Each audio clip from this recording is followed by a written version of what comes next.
మాట అంటున్నాం. 1వ పేతురు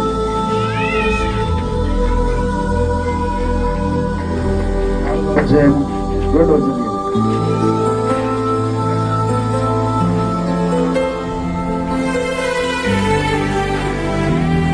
1వ పేతురు శరీర విషయములో శ్రమపడిన వాడు శరీరముందు జీవించు మిగిలిన కాలము ఇక మీదట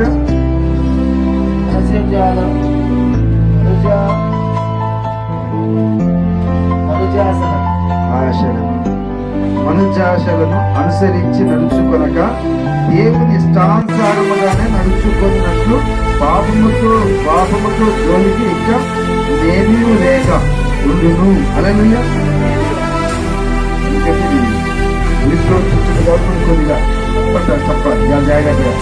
2వ వచనం అంటున్న 4వ అధ్యాయంలో శరీర విషయంలో శ్రమపడిన వాడు శరీరముందు జీవించిన మిగిలిన కాలము చాలుగా. ఇక మీదట ఏంటంట? ఇక మీదట మనుషు ఆశలను అనుసరించి నడుచుకొనక దేవుడి స్థానసారంగానే నడుచుకున్నట్లు పాపము జోలికి ఇంకా ఏమీ లేక ఉండును. మనం ఇంకా భౌతిక శాస్త్రము, దురాశను, మద్యపానము, అల్లరితో కూడిన ఆటపాటలు, త్రాగుబోతులు, విందులు చేయదగినవి, విగ్రహ పూజలు మొదలైన వాటి యందు నడుచుకొనుచు అన్ని జనుల ఇష్టము నెరవేర్చుచుండుట గతించిన కాలమే చాలు. 5వ అంశం, గతించిన కాలం చాలు. మరేం కాలం? ఏం చేయాలంటే ఇప్పుడు అపరిమితమైన దుర్వ్యాపారము తమతో కూడా మీరు పరిగెత్తకపోయినందుకు వారు ఆశ్చర్యపడుచు మిమ్మల్ని దూషించుతున్నారు. హల్లెలూయా. ఇంకా చాలు, వాటిలో బయటకు వచ్చావు కదా, ఏం చాలు, అది విడిచిపెట్టి. నువ్వు వాటిలో పాలు పొందకపోతే ఏమంటారు? దీని మన పక్కటి మన నేతలు అంటారు, ఇచ్చిందయ్యా నీతి మాదిరిగా. నీకు చెప్పవచ్చేయండి అయ్యో, ఇక బతికి ఎవరికి తెలియదు.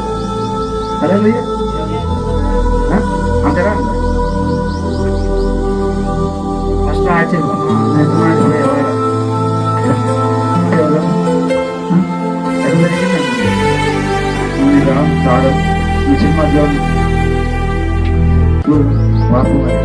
అన్ని చెప్పిన ఎంతకాలం చూస్తాను సంగతి, ఎంతకాలం ఇచ్చుంటావా? ఇక్కడ నా మాట ఇక్కడ చూడండి, నా మాట 4వ వచనం చూడండి. 4 చదవండి అయ్యా, చదవమా. అపరిమితమైన ఆ దుర్వ్యాపారములను తమతో కూడా మీరు పరిగెత్తకపోయినందుకు వారు ఆశ్చర్యపడుచు మీరు దూషిస్తున్నారు. హల్లెలూయా. అపరిమితమైన దుర్వ్యాపారం ఏంటి? త్వరగా అయ్యా, మా భోగిని చేస్తులు, దురాశలు, మద్యపానం, అయ్యా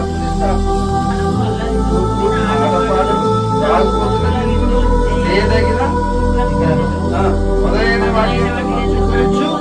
అన్ని ఇష్టం నెరవేర్చుకుంటూ గతించిన కాలము చాలు.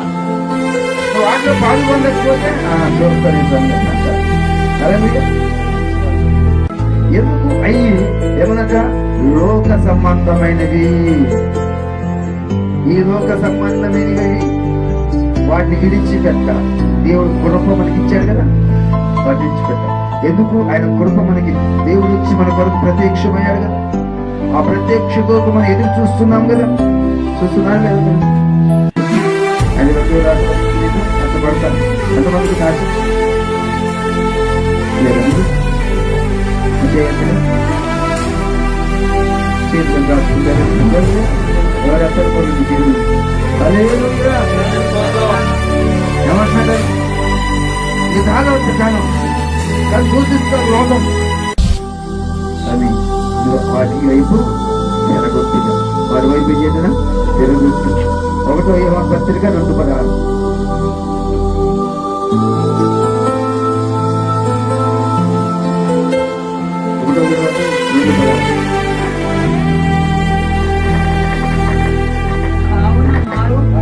అనగా శరీరాశ వలన పుట్టినవి కావు, పుట్టినవి అవి లోక సంబంధమైనవే,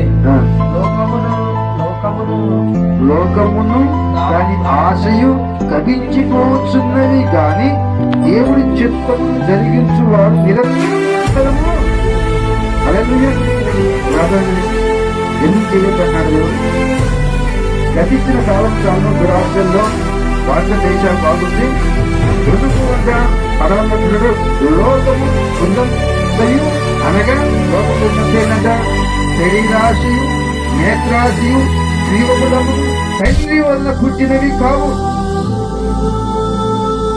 అవి తండ్రి వల్ల పుట్టినవి కావు. ఏదంటే గ్రంథంలో పుట్టినవి కావు. అవి లోక సంబంధమైనవే.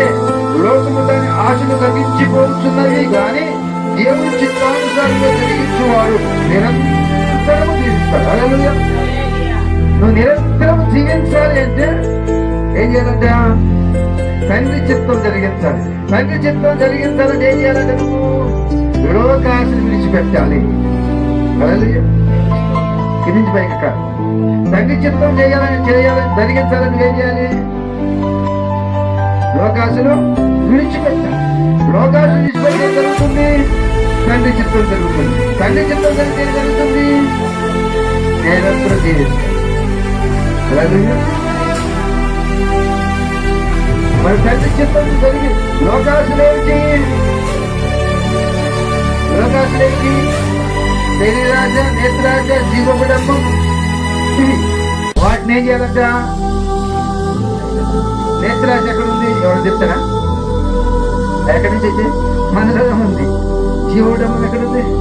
మనలో అయితే తొలగించుకోవాలండి. వాటిని తొలగించుకోవాలి. నేత్రాజని పట్టుకుంటున్న దేవుడు మన దేవుడు కొట్టడు. మనం చూసే చూపులో చాలా జాగ్రత్తగా చూడాలి. శరీరాశ చాలా జాగ్రత్త. శరీరం ప్రతి దాన్ని కోరుకుంటది. శరీరం చాలా శత్రువు మనకి. మన శత్రువు, మెయిన్ శత్రువు ఎవరంటే శరీరమే. దీన్ని కనుక మనం లోపరుచుకోకపోతే దాని మాట మనం విన్నామా నాశనమే. నాశనమే. అందుకే చదివిన వాక్యంలో కీర్తనలో మనం చదివినప్పుడు 131 కీర్తన ఏమున్నారు? 130 కీర్తన ఏమున్నారు? 131 కీర్తన దేవుడు చెప్పండి చదవండి.